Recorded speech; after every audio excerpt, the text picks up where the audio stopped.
we sometimes feel that someone should come and say, no, Sonu, you're not okay. And give me that big hug and, give me $1 million check, maybe. Really, Sonu, you're not okay. Especially with the inflation shooting up and the RBA literally increasing, the interest rates day by day. Well, jokes apart, I believe everyone knows me. I am Sonu Sada. And as I said, I believe most of you know me either by name, and if not by name, definitely by face. But of course, to the ones who have joined in recently and haven't had a chance to meet me at all, I repeat, my name is Sonu, and I work for Business and Liberal Arts Department at Study Group, Taylor's College, Waterloo. The reason I'm here for, I have to be kind of taking you through my role as a mental health first aid officer. And I would like to just add on to this that in principle, each one of you is a mental health first aid officer to a certain extent, especially, when you extend that friendly hand to your colleague, to a stressed colleague who might be having a rough day. Just when you empower your colleagues by encouraging them through their little actions, whatever XYZ, you're all actually doing a bit of a job that of a mental health first aid officer, because you are being the SharePoint. So just being that SharePoint in itself, it means a lot to every individual.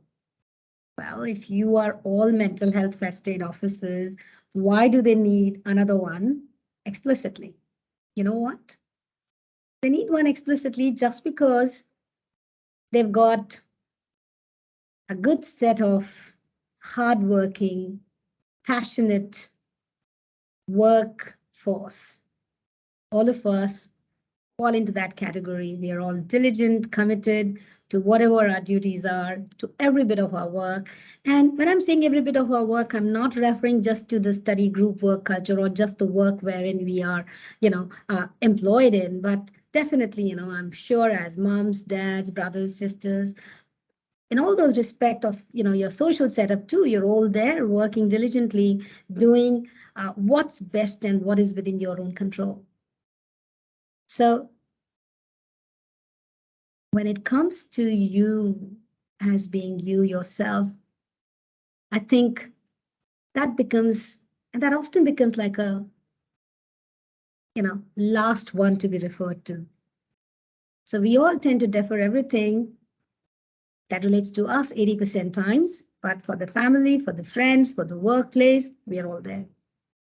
And I think that's one reason that we need one person explicitly designated for that work, as in the SharePoint, should you feel that need. And what really happens is each time we have a physical illness, it calls for an action. So you have no option but to take an action. Naturally, if you've got a sprain in your leg or if you've got your cholesterol levels going up, I'm doing that, taking tablets for that. Your body kind of demands it and you have no option but to do it. But when it comes to those stresses, those anxieties that kind of start building on over the time on us, we keep ignoring. We do not even figure it out. And we just take it that it might be a rough day I'm having, or maybe I'm too anxious just because I've got a lot of work on my platter. Or, certain times you feel overwhelmed with all those things. And we quickly come up with that excuse that, no, it's nothing mental disorder, but it's just like, it doesn't need any attention, maybe something like that. Great if it doesn't need attention, keeping fingers crossed, hopefully it is only to do with, you not having taken enough rest, maybe you haven't had enough sleep, maybe. Yeah, that's a possibility. So that's great if you can address it there and then. The problem comes in, A, we ignore, and B, we do not take action once we get to know. So I think my role as a mental health first aid officer would be to serve as that SharePoint when, just a chit chat, and maybe having done that certification, I would be a little better positioned to kind of, understand those symptoms and be able to take you or refer to you the right course of action. That's precisely my role. Pretty much like, how we have the physical first aid officers at the campus. I'll be one of those to help you sail through maybe a rough day. And trust me, sometimes just sharing, sometimes just telling things kind of is the very first point of healing. So, and I think, one of the reasons that we tend to ignore these things is, as we say, we are always, or most of the time, we just get into that denial mode that no, I'm maybe having a little bit of an extra anxiety because I've got a lot of marking to do. Maybe it's not that. Maybe it has become an issue because you have been having that as a constant cycle.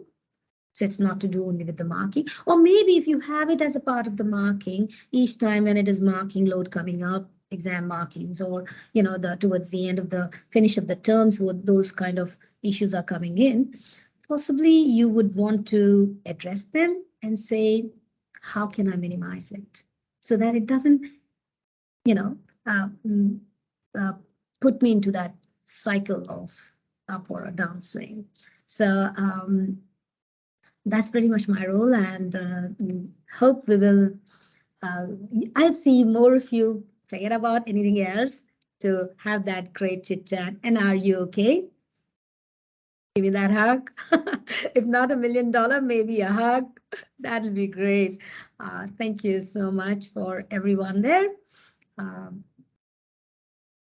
That's it. Thank you.